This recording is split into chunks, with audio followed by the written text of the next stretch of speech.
Hello students, welcome to KN Study Point. I am Preeti ma'am and this is a special class for TGT English. बच्चों हम लोग चल रहे थे William Wordsworth की second series की ओर। इसके पहले हम लोगों ने उनकी पहली सीरीज कंप्लीट की। William Wordsworth is one of the greatest English poet and he is known as a nature poet. उन्हें एक प्रकृति के कवि के रूप में जाना जाता है। वो एक नेचर पोएट थे और दुनिया के जो महानतम पोएट हुए हैं उनमें से वो एक है। तो चलिए इनको आगे बढ़ाते हुए क्वेश्चंस को हम लोग इलेबोरेट करेंगे, एक्सप्लेन भी करेंगे। Question number 1, for a handful of silver he left us, this line of Browning has a reference to. तो हमें लाइन को बहुत अच्छे से समझना है। पहली बात तो ये कि क्वेश्चन में ही एक चीज लिखी हुई है कि दिस लाइन ऑफ ब्राउनिंग, तो इससे पता चल रहा है कि ये लाइन ब्राउनिंग की है। अगर आपको नहीं भी मालूम है तो आपको पता है, अब पता हो गया है कि ये लाइन रॉबर्ट ब्राउनिंग की है। ठीक है, तो पहला जो फैक्ट है इनके बारे में ये कि ये एक रॉबर्ट ब्राउनिंग की लाइन है। दूसरी है कि किसको रेफर किया गया, किसके लिए कहा गया। तो ये कहा गया है विलियम वर्ड्सवर्थ के लिए, यानी कि option number A is the right option. ठीक है, आप इसको आप समझिए कि ये जो लाइन है ये ब्राउनिंग की है, रॉबर्ट ब्राउनिंग की, लेकिन किस पोएम से लिखी है? The lost leader. The lost leader. ठीक है, अच्छे से समझ लीजिएंगे। रॉबर्ट ब्राउनिंग ने लिखी थी पोएम द लॉस्ट लीडर, शायद आपने पढ़ी भी हो। उस पोएम से में ये मेंशन होती है line for a handful of silver, यानी थोड़े से सिल्वर के लिए, थोड़े से मनी के लिए ही लेफ्ट अस, उसने हम लोगों को छोड़ दिया। तो ये जो पोएम है ये कैसी है? फुल ऑफ एंगर है, फुल ऑफ डिसअपॉइंटमेंट है, इसमें बहुत सारा गुस्सा है, बहुत सारी निराशा है, इस तरह की बात इसमें की गई है। तो इस तरह से क्वेश्चन एक आ सकता है। पहला ये कि रॉबर्ट ब्राउनिंग ने क्या कहा है, तो कौन से स्टेटमेंट दिया था? तो for a handful of silver he left अस। दूसरा कि for a handful of silver he left अस, ये किसकी लाइन है? या तीसरा क्वेश्चन ऐसे भी आ सकता है कि ये जो लाइन है ये किस पोएम से ली गई है? तो द लॉस्ट लीडर से ली गई है। ठीक है, हम क्वेश्चन को एक इसमें बेटा एक मिनट, यहाँ पे आपका ए और बी दोनों ही एक ही ऑप्शन छप गए हैं गलती से, तो एक ऑप्शन को मैं यहाँ से हटा रही हूँ। ठीक है, यहाँ पे सही आंसर वर्ड्सवर्थ है, उसको मैं हटा रही हूँ, गलती से हो गया। नेक्स्ट क्वेश्चन है, during his visit to France Wordsworth fell in love with a girl. जब इन्होंने विजिट किया था फ्रांस का तो इनको एक लड़की से लव हो गया था। उस लड़की का नाम था, आप लोगों ने पढ़ा होगा पहली सीरीज में, आप मैंने इसको डिस्कस भी किया था, एनेट वेलेन। ठीक है, तो यहाँ पे option number C right answer है। और इससे रिलेटेड एक फैक्ट ये है कि इनको एक बेटी भी हुई थी जिसका नाम कैरोलिन था। ठीक है, एनेट वेलेन से इनकी एक बेटी भी हुई थी जिसका नाम कैरोलिन था। Next, every great poet is a teacher. हर महान कवि एक टीचर होता है। ये किसके वर्ड्स है? तो ये वर्ड्स है विलियम वर्ड्सवर्थ के। Option number D is the right answer. ठीक है, नेक्स्ट क्वेश्चन है, select from the following the name of the author on whose grave the words he choose himself are carved. Here is one whose name is written water. यहाँ पे वो व्यक्ति है जिसका नाम पानी में लिखा हुआ है। आप सभी जानते हैं कि पानी में कुछ लिखा नहीं जा सकता, तो एक लाइन लिखी हुई थी। और सबसे स्पेशल बात यहाँ पे लिखी कि ही चूज हिमसेल्फ, कि अपनी ही ग्रेव के लिए इन्होंने खुद चूज किए वर्ड्स कि मेरी ग्रेव पे ये वर्ड्स लिखे जाए, कार्व किए जाए। तो वो कौन से वर्ड्स थे? Here is one whose name is written water. तो बहुत अच्छी तरह से आप इसको याद रखेंगे कि कौन थे जिन्होंने अपनी ही ग्रेव पर कार्व करने के लिए वर्ड्स को चूज किए थे और कहा था ये लिखना कि here is one whose name is written water. ठीक है, तो ये थे आपके जॉन कीट्स। कौन थे आपके? John Keats. अब जॉन कीट्स, यहाँ विलियम वर्ड्सवर्थ के क्वेश्चंस चल रहे थे और जॉन कीट्स कैसे आ गए? तो ऐसे आ गए क्योंकि इनको हम रोमांटिक पोएट्स में पढ़ते हैं और रोमांटिक पोएट्स में हम जॉन कीट्स को भी पढ़ते हैं, इसलिए कुछ क्वेश्चंस जॉन कीट्स से रिलेटेड इसमें आ सकते हैं। हालांकि हम जॉन कीट्स को अलग से पढ़ेंगे, लेकिन फिलहाल इस क्वेश्चन को हम लोग यहाँ पे तैयार करते हैं। Next question, who had said it, किसने कहा था ये? One impulse from a vernal wood may teach you more of man of moral level and of good than all the sages can. एक इम्पल्स जो है वो वर्नल वुड की, देखिए वुड से आप याद रखेंगे फॉरेस्ट याद रखेंगे, ठीक है। तो जब हम फॉरेस्ट की बात करेंगे तो हमें अल्टीमेटली नेचर की बात हो जाती है। तो एक इम्पल्स जो है from a vernal wood may teach you more of man, वो आपको बहुत ज्यादा सिखा सकता है, of moral level and of good, दोनों ही चीजें सिखा सकता है। Than all the sages can, sages बोलते हैं साधु जो महात्मा होते हैं, तो सेजेस भी उतना आपको नहीं सिखा सकते जितना कि वन इम्पल्स फ्रॉम वर्नल वुड सिखा सकता है। यहाँ पे इन्होंने ये जो लाइन बोली गई है ये किसके लिए बोली गई है? ये लाइन बोली गई है विलियम वर्ड्सवर्थ के लिए, ठीक है। तो यहाँ पे William Wordsworth, option number D. यहाँ पे भी देखो एक ऑप्शन एक्स्ट्रा वर्ड्सवर्थ छप गया है, यहाँ पे इसको मैं क्रॉस कर रही हूँ, ठीक है बेटा, इसको मैं क्रॉस कर रही हूँ, ये गलत छप गया है। तो यहाँ पे 2 बार लिख गया है, Wordsworth is the right answer.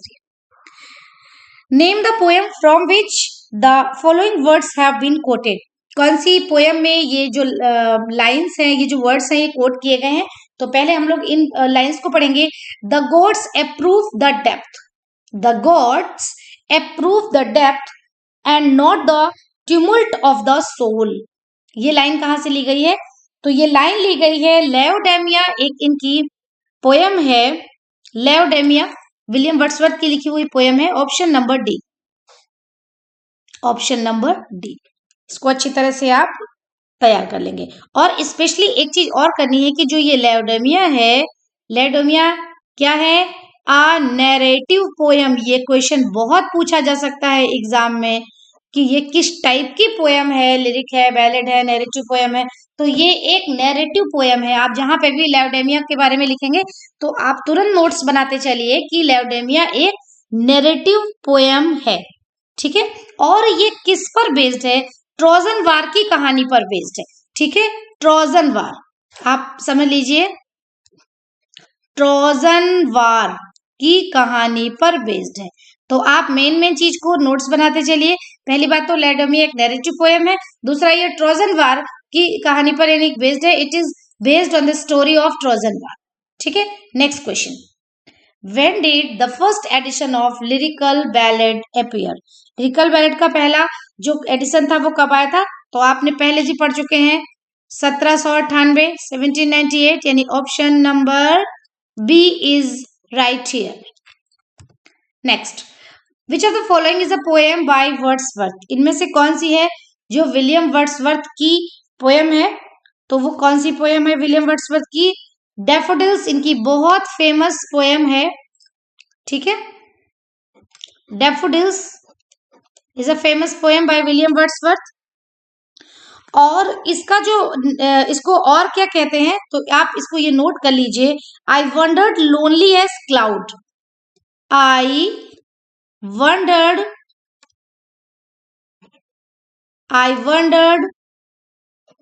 Lonely as cloud.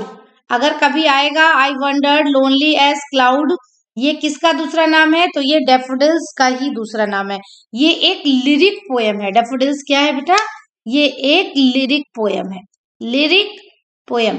तो इंपॉर्टेंट फैक्ट सिर्फ 2 याद रखने हैं। पहली बात तो डैफोडिल्स एक लिरिक पोएम है, दूसरा इसका एक नाम है I wandered lonely as cloud, I wandered lonely as cloud.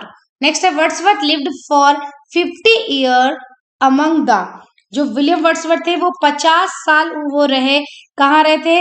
Among the Cumberland dales में। Option number A is the right of answer here, Cumberland dales में, ठीक है। तो आप इस बात को अच्छी तरह से समझ लीजिए। और आप एक बात को और समझ लीजिए कि जो विलियम वर्ड्सवर्थ थे, he was born on April 7, 1770, Cockermouth में इनका, कम्बरलैंड में इनका जन्म हुआ था, कम्बरलैंड में, ठीक है।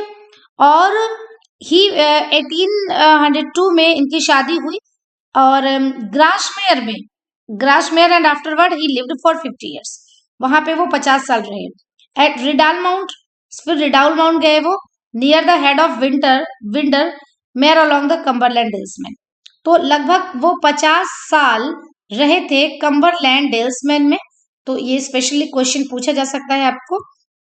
नेक्स्ट क्वेश्चन है वर्ड्सवर्थ लर्न दैट, वर्ड्सवर्थ ने एक बात सीखी थी, वर्ड्स में build a princely throne on humble truth. क्या सीखा था इन्होंने? वर्ड्स, वर्ड्स कविता को बोलते हैं, पोएम को बोलते हैं, पोइट्री को बोलते हैं। तो वर्ड्स में build a princely throne on humble truth from, ये कहां से सीखा था इन्होंने? तो ये सीखा था इन्होंने Robert Burns, option number B, Robert Burns. Robert Burns is the right answer here.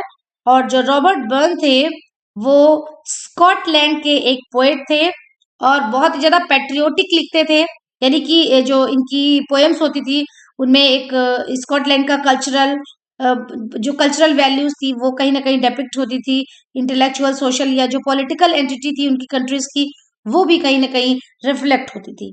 ठीक है, तो उन्होंने ये जो एक बात सीखी थी, वर्ड्स में build a princely throne on humble truth, ये कहाँ से सीखी थी? ये उन्हीं से सीखी थी। लेकिन ये जो लाइन थी ये कब और क्यों कही, ये बात भी आप समझ लीजिए। विलियम वर्ड्सवर्थ जब रॉबर्ट बर्न की ग्रेव पर खड़े होते हैं, ग्रेव का मतलब क्या होता है? ग्रेव का मतलब होता है कब्र, ठीक है। जब उनकी कब्र पर खड़े होते हैं तब वो इन शब्दों को बोलते हैं। William Wordsworth stood beside his grave, उनकी ग्रेव के बगल में खड़े होकर के बोलते हैं, हाउ वर्ड्स में build a princely throne on humble truth. तो ये लाइन रॉबर्ट बर्न्स की ग्रेव पर खड़े होकर के इन्होंने कही थी, रॉबर्ट बर्न्स के लिए। ठीक है, नेक्स्ट क्वेश्चन है the solitary reaper is, solitary reaper William Wordsworth की एक लिखी हुई क्या है? बैलेड है, ballad. Option number A is right answer here. ठीक है, एक बैलेड है और ये कितने की है? 32 लाइंस की है। इसको भी आप लिख लीजिए तुरंत, 32 लाइंस की। आप तुरंत तुरंत पढ़ते जाएंगे तो आपको चीजें बहुत ज्यादा डिस्टर्ब नहीं करेंगी, बहुत कभी भी बहुत ज्यादा नहीं लगेंगी, आपको कभी भी प्रेशर नहीं लगेगा पढ़ाई का। अगर आप सेम डे उस चीजों को समझते जाइए और प्रॉपरली तुरंत ही सिमुल्टेनियसली नोट्स बनाते जाइए।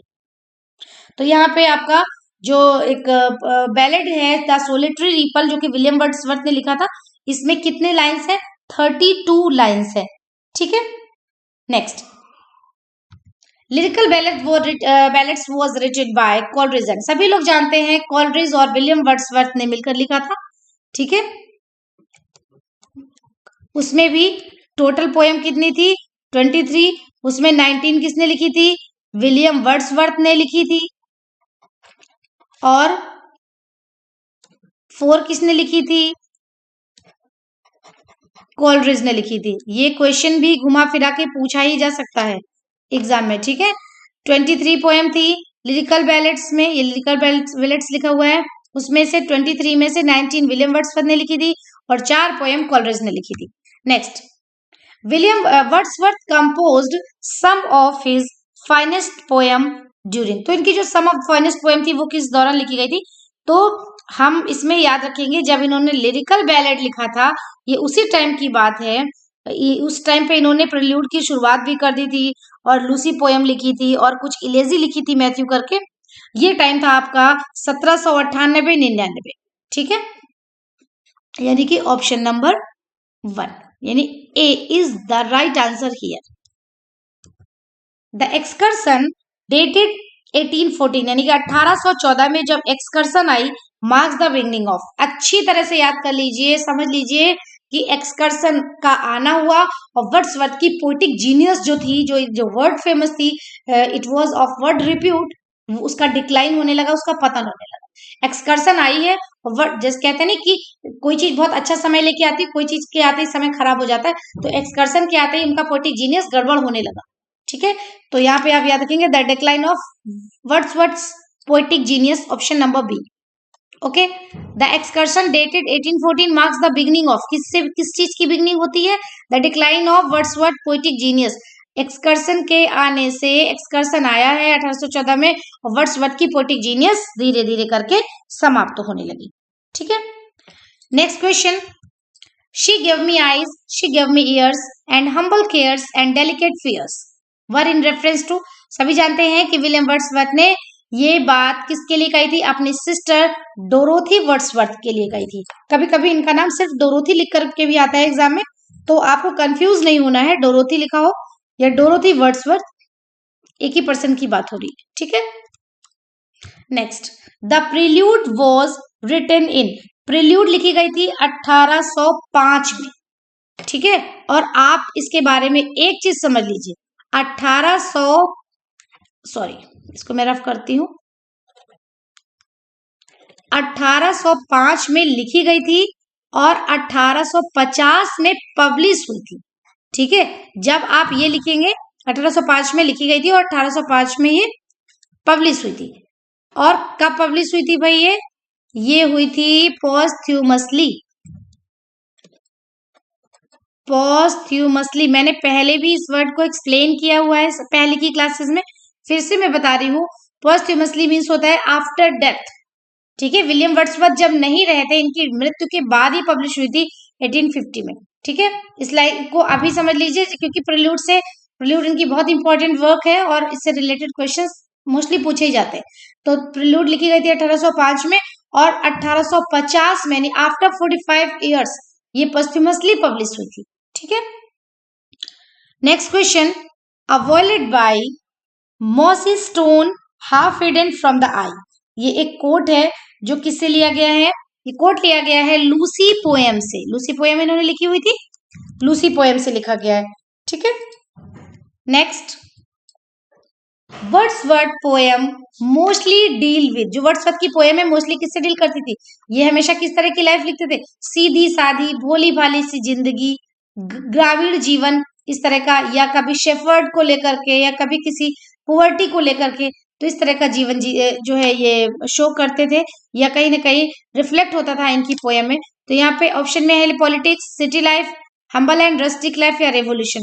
तो कोई भी सिटी लाइफ नहीं थी, कोई पॉलिटिक्स नहीं थी, उनकी पोएम में कहीं कोई रेवोल्यूशन नहीं होता था, बहुत ही सीधी सादी सरल सी जिंदगी होती थी। Humble and rustic life is the right answer here. Humble and rustic life is the right answer here. Next question. Wordsworth before his death resided at, मृत्यु से पहले वर्ड्सवर्थ कहाँ पे रुके थे? तो आप सभी जानते हैं कि ये रिडाल माउंट नामक जगह पे रुके थे। कहाँ पे रुके थे? मृत्यु से पहले ये रिडाल माउंट नाम की जगह पे रुके हुए थे। तो आप ऐसे समझ लीजिए कि विलियम वर्ड्सवर्थ जो थे 1813 में 1813 में ये और इनकी पूरी फैमिली रिडाल माउंट चली गई थी, और वहां कब तक रही थी? For the rest of their lifes, जब तक जिंदा रहे तब तक वही रहे। 1813 में चले गए थे और रिडाल माउंट और लास्ट तक रुके, तो इसका मतलब है कि वो लास्ट के डेज में कहाँ पे थे? रिडाल माउंट में थे। तो यहाँ पे एक चीज आपकी याद करने वाली है कि रिडाल माउंट ये कब गए थे? तो ये गए थे 1813 में, इन 1813। नेक्स्ट, विलियम वर्ड्सवर्थ की जो टिंटन एबी है वो क्या है? टिंटन एबी एक प्रकार का ड्रामेटिक मोनोलॉग है, ठीक है। अब ड्रामेटिक मोनोलॉग क्या होता है, पहले तो आप ऐसे थोड़ा सा समझ लीजिए कि ड्रामेटिक मोनोलॉग में क्या होता है। एक पोएम है जिसमें एक स्पीकर होता है, वो बोल रहा होता है, लेकिन वो एलोन होता है, अकेले होता है, और ऐसा लगता है कि listener is present there, but actually not. वहां पे लगता है कि लिसनर प्रेजेंट है, क्योंकि जो बात कही जा रही है वो किसी ना किसी से तो कही जा रही है, बट एक्चुअली ऐसा नहीं होता है। वास्तव में वहां पे कोई लिसनर प्रेजेंट नहीं होता है, ठीक है। तो यहाँ पर जो टिंटन एबी इन्होंने लिखी है, इसमें भी जो पोएट है वो एड्रेस कर रहा है एक लिसनर को, जो कभी भी बीच में नहीं बोलता है, क्योंकि वो वहां होता ही नहीं है। तो ये जो पोएम है ये ड्रामेटिक मोनोलॉग के रूप में विलियम वर्ड्सवर्थ ने लिखी है, टिंटन एबे। इन 1805 में Wordsworth which poem was written, कौन सी पोएम लिखी गई? तो अभी थोड़ी देर पहले आपने पढ़ा था ना कि 1805 में एक पोएम थी जो लिखी गई थी, और 1850 में पोस्टह्यूमसली वो पब्लिश हुई थी 45 साल बाद। वो कौन सी पोएम थी? वो पोएम थी द प्रेल्यूड, ठीक है। Next question, the prelude by Wordsworth was part of a vast work which was to be called. देखिए, जो प्रेल्यूड थी, जिसको वर्ड्सवर्थ का एक बहुत बड़ा वर्क माना जाता है, इसका जो नाम था पहले, एक बहुत बड़ा वर्क था, उसका नाम था द रिकलस, ठीक है, ध्यान से समझेंगे। द रिकलस ये नाम दिया गया था पहले, लेकिन इसमें एक पोएम थी, शुरू की पोएम थी द प्रिल्यूड, और वो इतनी इंपॉर्टेंट हुई, इतनी ज्यादा फेमस हुई कि बाद में वो जो प्रिल्यूड थी वही टाइटल हो गया पूरे वास्ट वर्क का। जबकि वास्तव में पहले कौन सा टाइटल हुआ करता था? पहले टाइटल हो रहा था द रिकलेस। ठीक है, तो अच्छी तरह से समझ लीजिए, जो प्रील्यूड थी वो एक बहुत वास्ट वर्क था जिसका टाइटल दिया गया था रिकलेस। लेकिन वो बहुत बड़ा वास्ट वर्क था, लेकिन उसमें एक प्रिपरेटरी पोएम हुआ करती थी प्रील्यूड, और बाद में वो इतनी फेमस हुई कि पूरा जो वास्ट वर्क था उसको ही टाइटल दे दिया गया द प्रील्यूड। ठीक है, तो आप द प्रील्यूड को द रिकलेस से लर्न कर सकते हैं।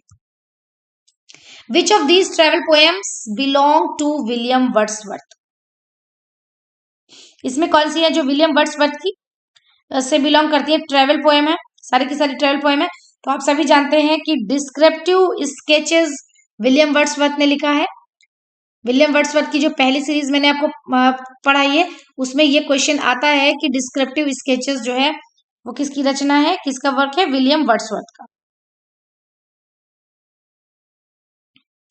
इसमें क्या था भाई, विलियम वर्ड्सवर्थ का जो एक ऑब्जर्वेशन था ड्यूरिंग अ वॉकिंग टूर, एक वॉकिंग टूर के दौरान, when the French were celebrating the first anniversary of the fall of the Bastille. तो ये कहीं ना कहीं एक ट्रेवल पोएम है जो विलियम वर्ड्सवर्थ को से बिलोंग करती है। Next, lyrical ballads appeared with.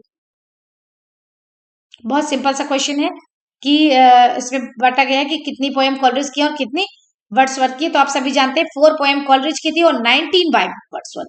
तो ऑप्शन नंबर कौन सा हो जाएगा यहाँ पे? Option number D is the right answer here. Okay, कैसे हमें याद रखना है?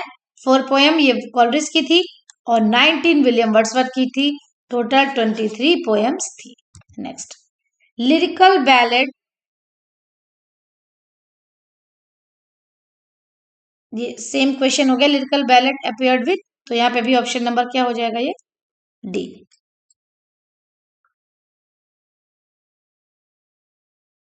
नेक्स्ट क्वेश्चन है, रेजोल्यूशन एंड इंडिपेंडेंस जो कि 1802 में लिखी गई, वॉज ओरिजिनली कार्ड, उसे कहते क्या है? तो रेजोल्यूशन एंड इंडिपेंडेंस एक आप इनकी रचना है जिसको ओरिजिनली लीच गैदरर कहा जाता था। तो आप ऐसे लर्न कर सकते हैं इसको नोट्स बना के, एक तरफ लिखेंगे रेजोल्यूशन एंड इंडिपेंडेंस, फिर ऐसे डैश बना के आगे लिखेंगे लीच गैदरर। ठीक है, लीच गैदरर नेम है only. This old man I met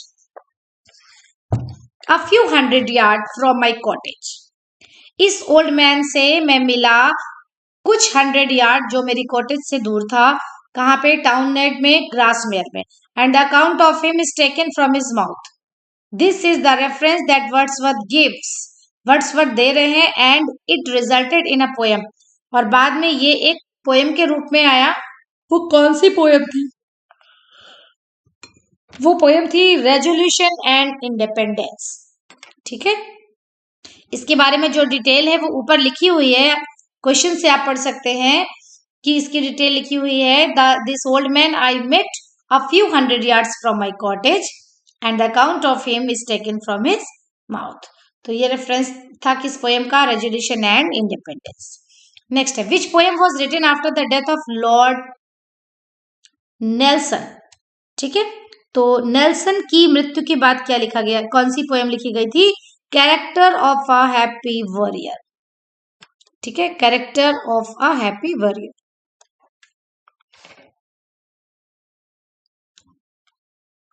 इसको आप नोट कर लीजिए, after the death of Lord Nelson.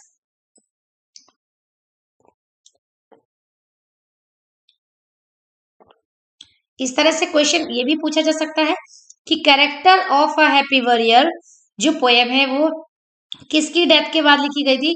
तो लॉर्ड नेल्सन की डेथ के बाद लिखी गई थी। या फिर ये पूछा जा सकता है कि which poem was written after the death of Lord Nelson. तो भी आंसर हो जाएगा character of a happy warrior. Wordsworth brother passed away by. Wordsworth के जो ब्रदर थे उनकी डेथ कैसे हुई थी? शिपरेक से हुई थी। आप लर्न कर लीजिए शिपरेक। शिपरेक जानते हैं, जहाज के डूबने को शिपरेक बोलते हैं। तो शिपरेक से उनकी मृत्यु हुई थी। नेक्स्ट क्वेश्चन है, the word is too much is the poem published in. इसका पूरा नाम था the word is too much with us. ये आपका पूरा नाम था पोएम का, लेकिन यहाँ पे शॉर्ट में लिखा हुआ है, पूरा नाम नहीं लिखा है। The word is too much is the poem published in. तो ये पोएम पब्लिश हुई थी 1821, यानी ये पोएम जो थी वो पब्लिश हुई थी सॉरी 1806 में, यानी कि ऑप्शन नंबर ए 1806, 1806 में the word is too much with us publish हुई थी।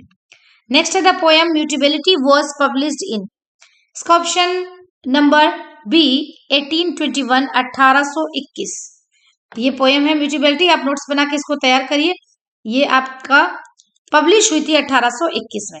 Next question, eastern daughter of the voice of God, ये जो है लाइंस कहाँ की है भाई?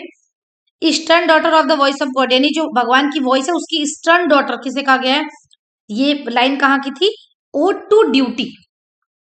ठीक है, इसको याद कर लेंगे। अब जब हम ओड टू ड्यूटी लिखेंगे तो हम आगे डैश करके नोट्स बनाते समय ये लाइन लिख लेंगे, eastern daughter of the voice of God, तो हम समझ जाएंगे ये लाइन इसी से रिलेट करती है, ओड टू ड्यूटी से।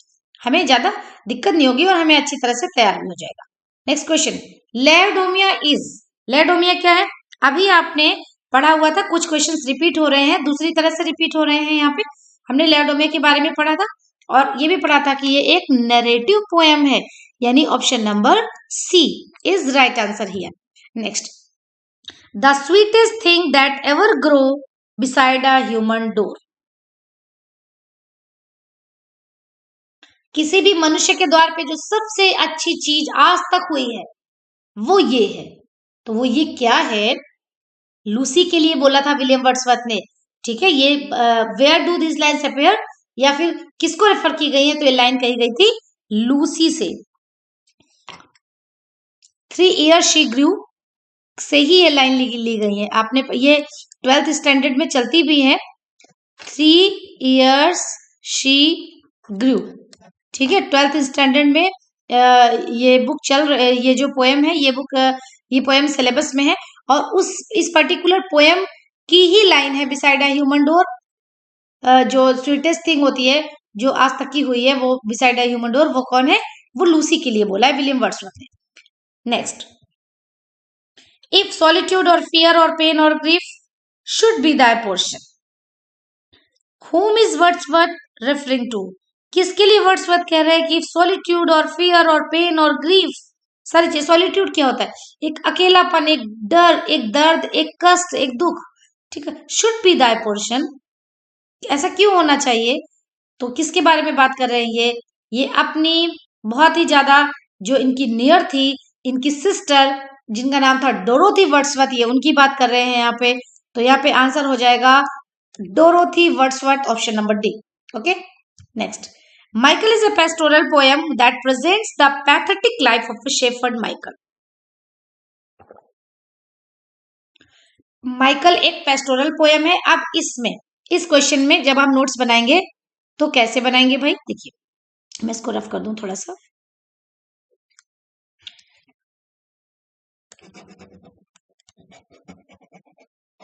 माइकल एक पेस्टोरल पोएम है, पहले तो आप इस चीज को अपने नोट्स में बनाइए और इसको माइंड में बैठा लिए कि माइकल एक पेस्टोरल पोएम। पेस्टोरल पोएम जितनी भी होंगी उनमें बहुत ही रस्टिक लाइफ होती है। कैसी होती है? रस्टिक लाइफ होती है, शेफर्ड की लाइफ होती है, इस तरह की लाइफ होती है। कोई सिटी लाइफ नहीं होती है, कोई बहुत ज्यादा आकर्षण नहीं होता है, बहुत ही सरल और सिंपल लिविंग होती है। तो माइकल एक पेस्टोरल पोएम है जिसमें एक शेफर्ड है, जैसे कि मोस्टली पेस्टोरल पोएम में शेफर्ड होते हैं, उसमें एक शेफर्ड है, उसका नाम है माइकल। क्या लिखा हुआ है ना यहाँ पे? उसका नाम है माइकल। उसकी पैथेटिक लाइफ को यहाँ पे रिप्रेजेंट किया गया है। तो what is the name of his son? तो माइकल के बेटे का नाम क्या है? क्वेश्चन समझ में आया आपको? माइकल के बेटे का नाम है ल्यूक। अब आप इतना समझ गए हैं तो क्वेश्चन में ये भी आ सकता है कि माइकल पोएम में ल्यूक के फादर का नाम क्या है? तो ल्यूक के फादर का नाम है माइकल, जो कि शेफर्ड थे। ठीक है, या माइकल एक पेस्टोरल पोएम है जिसमें एक शेफर्ड है माइकल, उसके बेटे का नाम क्या था? तो ल्यूक था। Next question, nature never did betray the heart that loved her, प्रकृति कभी उस हृदय को बिट्रे नहीं करता, कभी उस हृदय को धोखा नहीं देता जिसने उसे लव किया है, यानी उसे मतलब प्रकृति को, नेचर को। ये लाइन कहां से ली गई है? ये लाइन ली गई है क्वेश्चन में लिखा हुआ था नेचर नेवर डिड बिट्रे, यानी कि नेचर ने कभी भी बिट्रे नहीं किया उस हर्ट को जिसने उसे लव किया। तो ये लाइन एक्चुअल में लिखी है टिंटन एवे से, जो इन ऑप्शंस में से नहीं दिया हुआ है, इसलिए यहाँ पे तो ऑप्शन हो जाएगा नन ऑफ दीज। लेकिन आप नोट्स बनाते समय नन ऑफ दीज नहीं लिखेंगे, आप लिखेंगे टिंटन एबे, आप ये आंसर लिखेंगे, ठीक है, ये आंसर है आपका। Next, Wordsworth mentions about Burns and Chatterton in the poem. Wordsworth ने मेंशन किया है बर्न्स के बारे, बर्न्स को या चैटरटन को, किस पोएम में? रेजुलेशन एंड इंडिपेंडेंस में, जिसको ओरिजिनली लीच गैदरर कहा गया था, ठीक है। इस बात को आप जरूर नोट डाउन करेंगे। रेजोल्यूशन एंड इंडिपेंडेंस, और इसका जो नाम था वो क्या था? लीच गैदरर, ठीक है। Next, not without hope we suffer and we mourn. बिना होप के हम सफर नहीं करते और हम मॉर्न नहीं करते।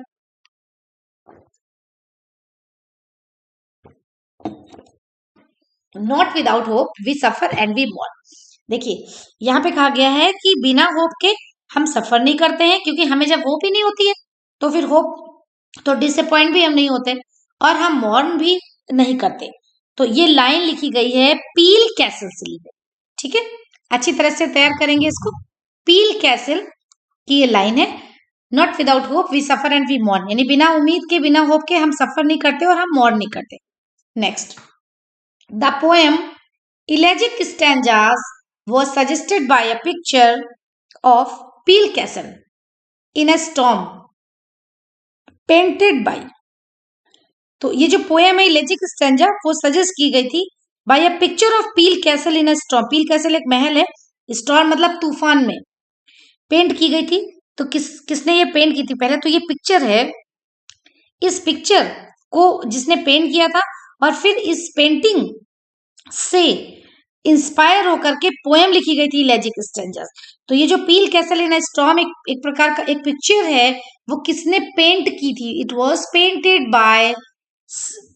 Painted by sir George Beaumont, ठीक है।